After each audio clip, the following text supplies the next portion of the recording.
I think my sister-in-law and my mother-in-law are officially crazy. My sister-in-law, Kiara, had a baby just 3 months ago, and since then she constantly shares how tired and overworked she feels as a mother, even admitting at times that she wishes she had never become a parent. To give you some background on why this reaction doesn't surprise me, Kiara's decision to have a child was unexpected, to say the least. Anyone who knows her well could tell you the same. I don't mean to sound judgmental or critical, but Kiara's history and lifestyle made it difficult to picture her as someone who would even want to take on the responsibilities of motherhood. For years, Kiara struggled with drug addiction. It was a long, difficult period, and it took a lot for her to eventually get clean. While I'm relieved that she finally managed to leave that chapter behind, her issues didn't completely end there. Since then, she's shown a pattern of irresponsible behavior that has impacted her ability to live a stable life. She's had difficulty holding down jobs. She constantly gets into conflicts with coworkers and argues with everyone over even minor things. It isn't unusual for her to turn up late or even skip shifts altogether simply because she doesn't feel like going to work. Kiara has a habit of going out drinking and staying out until the early hours of the morning, often without telling anyone where she is. Several times she's even called my husband in the middle of the night, asking him to pick her up from random bars. Usually, she has been in such rough shape that we would worry about her safety. So as you can imagine, all these habits of hers made it difficult to see her as someone ready for the round-the-clock commitment that parenting requires. Parenthood calls for consistency, patience, and a level of responsibility that has never been her strong suit. One time, Kiara ended up having a one-night stand with a guy she just met. And wouldn't you know it, she got pregnant. It came as a shock to everyone, especially considering how new and fleeting this connection was. Given Kiara's situation, one would hope that she'd take a moment to really consider her options.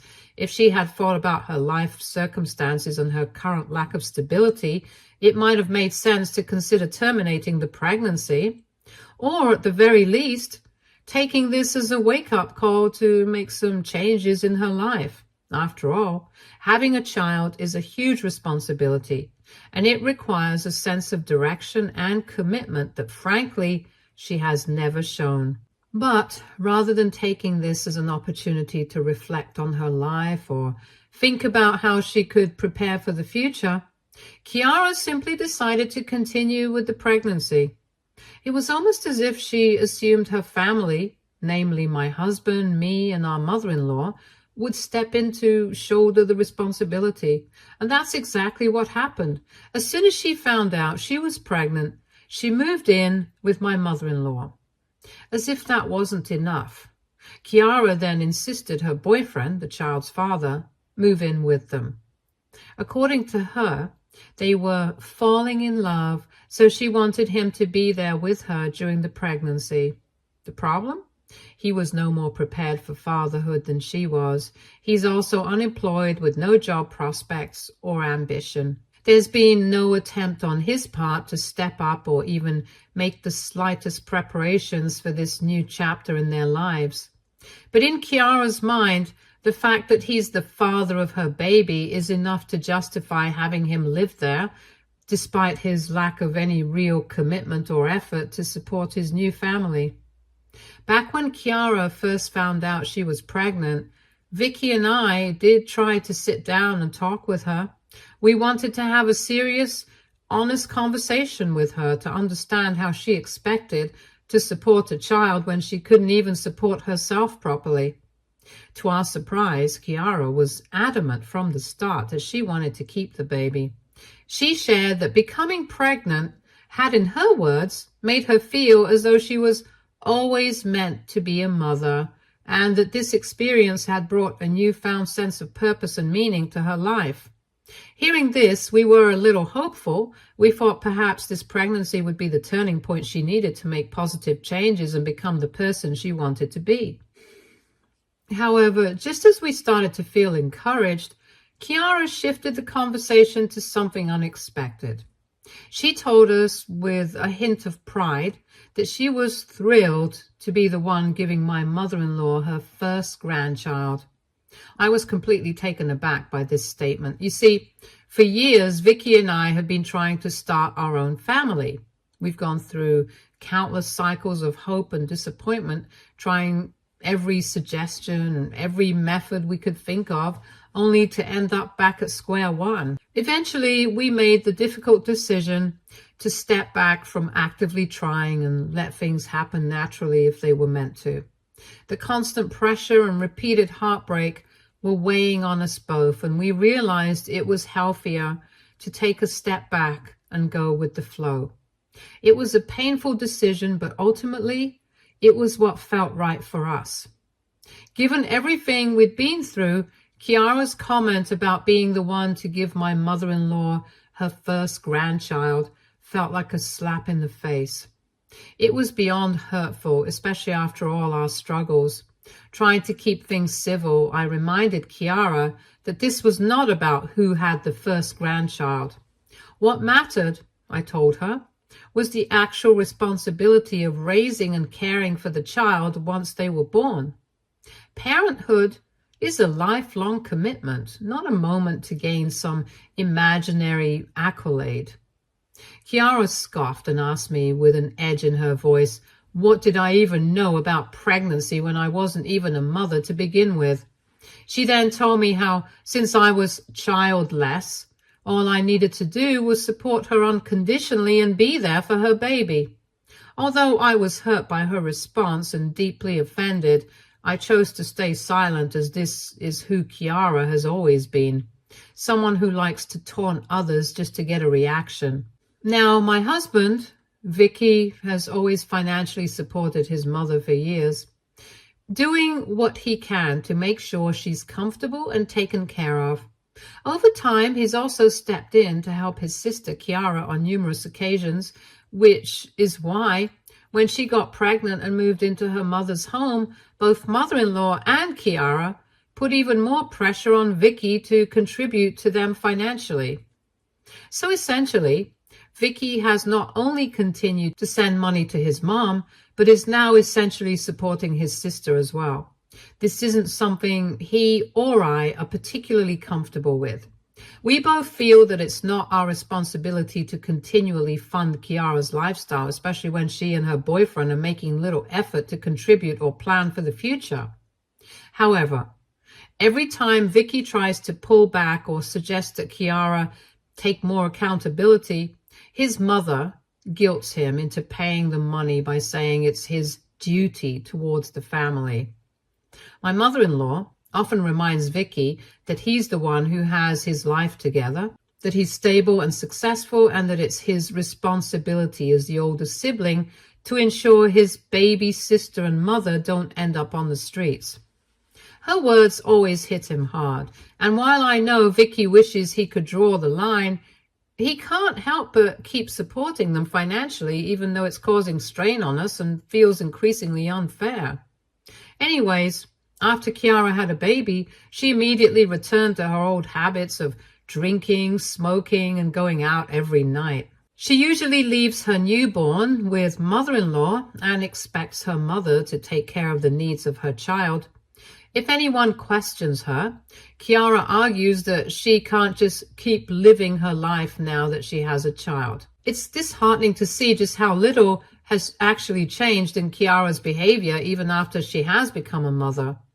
Meanwhile, mother-in-law proudly brags about Kiara's transformation in front of the entire family, constantly talking about how her daughter has turned her life around after the baby, and how proud she is of Kiara for becoming a mother. And while it would be wonderful if that were truly the case, it's hard to watch sister-in-law get praised for a change that, quite honestly, hasn't yet happened. As for Kiara's boyfriend, he continued to contribute absolutely nothing to their household. Apparently, he lost his job recently and now lounges around my mother-in-law's house all day, expecting Kiara or my mother-in-law to cook his meals. He shows zero initiative to take on even basic responsibilities around the house. Neither Kiara nor her boyfriend have even attempted to change a diaper or spend any meaningful time with their own baby. It's embarrassing, honestly, to see both of them act with such disregard for the life they brought into the world. They treat parenting like a title they've earned, not an ongoing commitment that requires actual work. Both of them are so busy ignoring their son's existence that Vicky and I, despite our own struggles with fertility, have in fact ended up spending more time with our nephew than his own parents have. It's difficult to watch this little boy, so innocent and dependent, being raised in an environment where his parents seem barely aware of his presence, let alone his needs. Several times Vicky has tried to sit Kiara down and urge her to be a more present mother to her kid. On 2 separate occasions, I was right there as he gently but firmly encouraged her to focus more on the baby, but each time, Kiara became defensive and confrontational. She would raise her voice and argue back, saying that Vicky had no business telling her how to parent since he doesn't have children of his own. According to her, my husband doesn't know what he's talking about simply because he hasn't experienced parenthood firsthand. She has even insisted that being a parent is far harder than it looks, complaining that the constant presence of her baby exhausts her.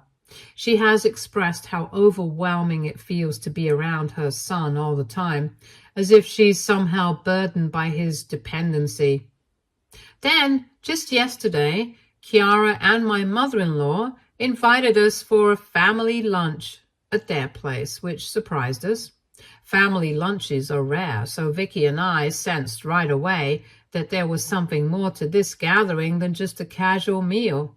As we sat down, we braced ourselves, wondering what the real reason was behind this sudden family get-together. During lunch, my mother-in-law took the lead and started talking about how she's been feeling really old lately. She mentioned how raising her own 2 children had been a full-time job, and now in her later years, she finally needs to take a step back and get some rest. This was understandable. Mother-in-law had been shouldering most of Kiara's parenting responsibilities for the past several months, essentially stepping in as the primary caregiver for her grandchild. We assumed this was her way of saying she had reached her breaking point and was finally going to talk to Kiara about taking more responsibility for her own child. But then the conversation took a surprising turn.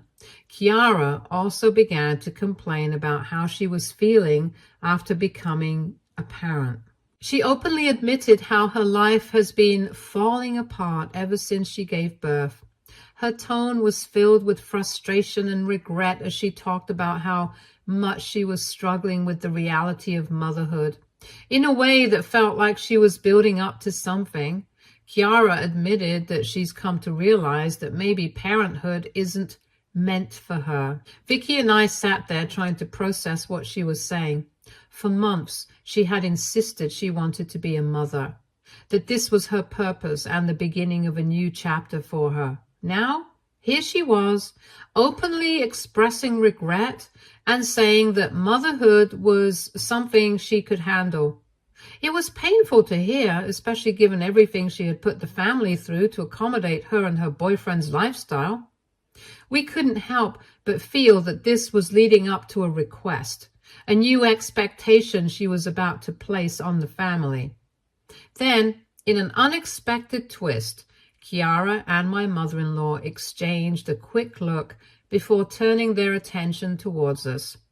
My mother-in-law began to speak, her tone uncharacteristically serious, and said that she and Kiara had come up with a plan they thought we might like.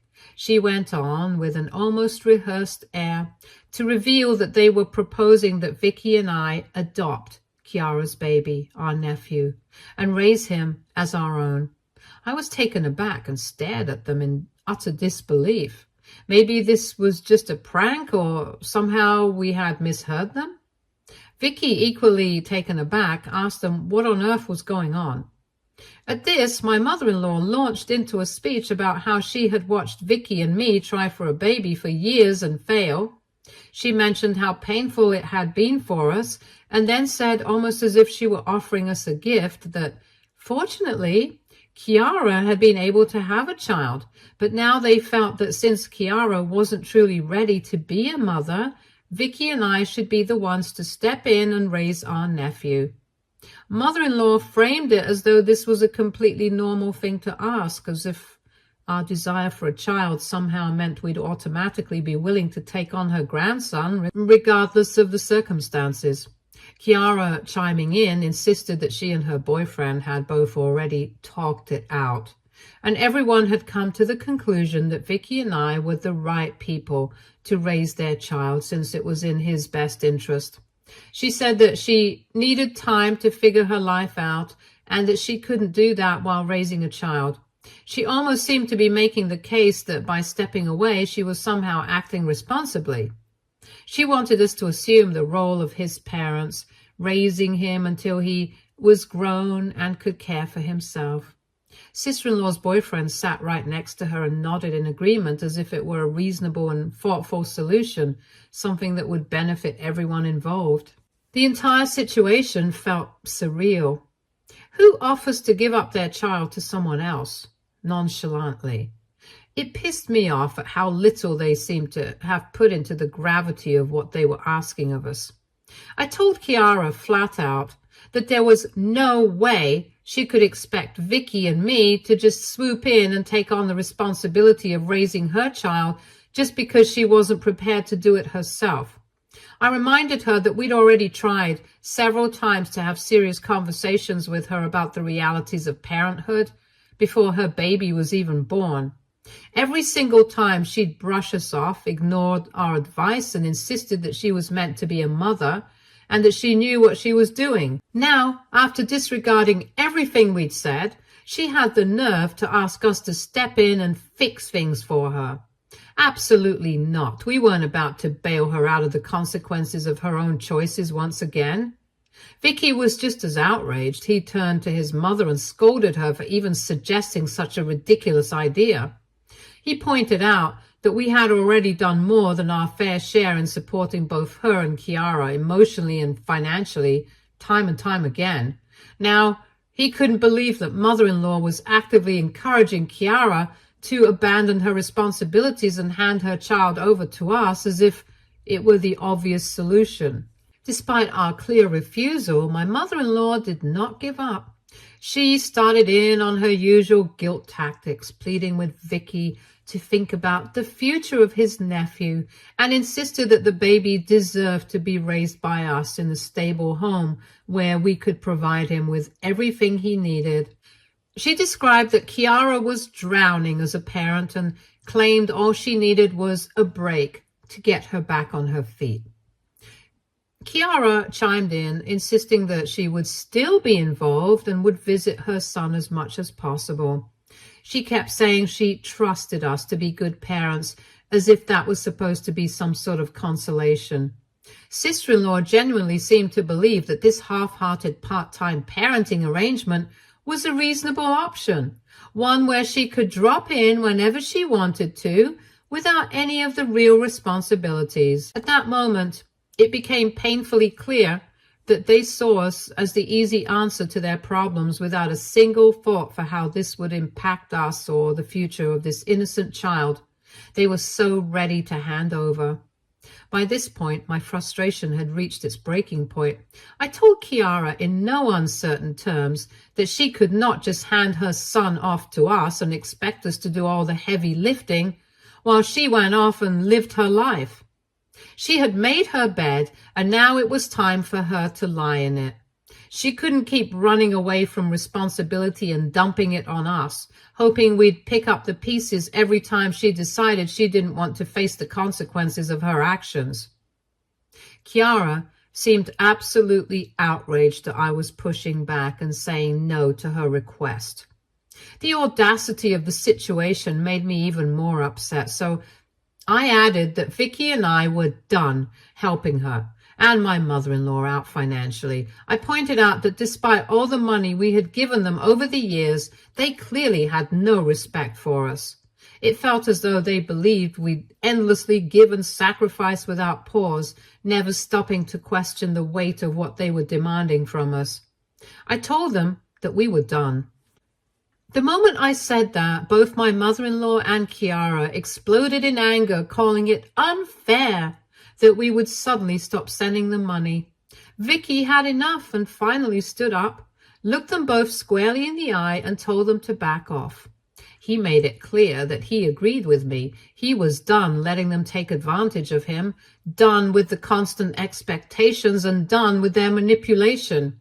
He said that as the only man in the family after their father had passed away, he had always felt some sense of responsibility to help out. But that was over. He was done, and they were going to be on their own now. With that, we both stood up, grabbed our things, and walked out of the lunch, while my mother-in-law and Kiara continued yelling after us. Ever since then, we have received multiple voicemails from them where we have been called various names and blamed for being cruel, for not accepting their ridiculous proposal. AITA? Update 1. Hello, everyone. My husband and I are furious with both my mother-in-law and sister-in-law. He will no longer be sending them any money. We hope this will encourage them to eventually take responsibility and start managing their own lives. Currently, we're desperately hoping they abandon their outrageous plans so we don't have to involve CPS. You see, both my sister-in-law and her boyfriend have prior records, meaning there's a significant chance their son could be removed from their care if we report them. On one hand, there are undoubtedly countless families who could provide a far better environment for our nephew than they ever could. But on the other hand, the foster care system is unpredictable and frankly terrifying. There is no way to guarantee that he would find a permanent home or that the experience of being in the system wouldn't leave lasting scars. What if he ends up bouncing between homes? What if he never gets adopted? And what if he faces neglect or worse in the system itself? Now, addressing why we don't feel we can adopt our nephew, it's not a decision we've come to lightly, but there are significant reasons behind it. For one, adopting him would mean staying permanently tied to my sister-in-law and her boyfriend and my mother-in-law in ways we're not emotionally or mentally prepared to handle. Over the years, we've given so much financially and emotionally, but it never feels like enough, and their constant drama disrupts our peace. Adopting him would only make that connection permanent. Secondly, while we love our nephew deeply, love alone isn't enough to raise a child. Parenting requires emotional, financial, and mental readiness, and we know that we're not in a position to provide what he truly needs. It's not fair to him or to us to take on something this significant if we're not fully prepared to do so. Update 2. It's been a week since mother-in-law and sister-in-law ambushed us during lunch, and the drama has only escalated. Yesterday, mother-in-law and sister-in-law came to my house while my husband Vicky was out at work. I work from home, and knowing that, they knowingly came at the right time so they further pressure me. Thankfully, we have a Ring camera at our front door, which proved to be a blessing in disguise. As soon as they rang the doorbell, I could see them standing at the door, clearly expecting me to open it and let them in. But I wasn't going to do that. I spoke to them through the camera and told them that Vicky wasn't here, so if they wanted to reach him, they could give him a call and wait for him to respond back. Hearing this, mother-in-law started saying that they were there for me. She said she wanted to talk to me. I simply stated that if they wanted to talk, it had to be from the outside because I wasn't letting them in. At first, both of them seemed furious. They couldn't believe I was being so blatantly disrespectful by not even allowing them to come inside. They started raising their voices, yelling at me that I had no right to keep them outside. I told them I would be more than happy to let them in if they were here to just visit and talk about something else. Anything but this insane idea they had told us last week. But of course they were here for exactly that. My mother-in-law yelled at me about how if it weren't for me, they could have pressured Vicky into adopting Kiara's son, and that I was the one causing all the problems. She claimed I was the one standing in the way of their plans, and in her eyes, because of me, Vicky hadn't given in to them. I knew exactly what they were trying to do. They were trying to shift the blame onto me, making me out to be the villain in this situation when in reality, they were the ones who had overstepped. I reminded mother-in-law that her son was a grown man who could make his own decisions, as she needed to respect him more and stop assuming that he made his decisions based on only what I wanted. Mother-in-law simply ignored my comment and argued back that she just couldn't understand why I was not agreeing to their plan when this was the best thing that could ever happen to me. She stated that by not having a child was God's plan, because maybe I was always meant to take Kiara's baby. I just shook my head listening to this. The audacity of this woman to suggest that somehow God was responsible for my sister-in-law being an incapable parent, as if that justified her wanting to hand over her child like a sack of potatoes. Sister-in-law also screamed at me through the door, her voice filled with anger and entitlement. She told me that me and Vicky needed to get our heads straight and get on with her plan, since she and her boyfriend had already made plans to move to Mexico and would be leaving their son with us whether we liked it or not. I was stunned that she was willing to do something like this. I calmly but firmly reminded her that no matter where she was planning to go, whether it was Mexico or Timbuktu, she was not going to just leave her son behind with us. She had no right to make that kind of decision on our behalf.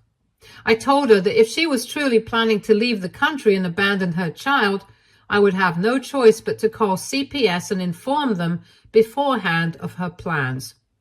I wasn't about to let her just walk away from her responsibilities and leave her child in our care without any thought or legal support.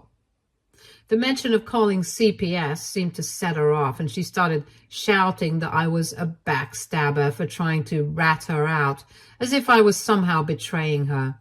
She claimed she wasn't cut out to be a parent, and that I was making things worse for her for no reason.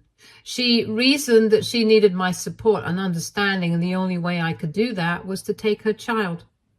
At that point, my mother-in-law started spouting off some ridiculous suggestion that maybe Vicky and I could raise our nephew on a trial period, basically just to see whether we liked living with him or not. And if we didn't like it or didn't want to continue, then she would raise Kiara's son all on her own, while sister-in-law could go off doing whatever it is that she wanted. She thought she was offering me some sort of compromise and expecting me to just agree to it. However, I stood my ground. Clearly, these women had lost their heads, and I was done talking to both of them. I informed them that everything they had just spoken to me about was being recorded, and I would be contacting CPS soon. If they didn't want me to call the police also, then they needed to leave my premises immediately. I wasn't going to let them continue to overstep and pressure us in such an aggressive, disrespectful way. They were stunned for a moment, but when they realized I wasn't backing down, they had no choice but to leave. They called me some names before finally turning around and walking away. Honestly, the whole exchange has left me feeling shaken. It has become painfully clear that this problem is only going to continue until we permanently cut them off.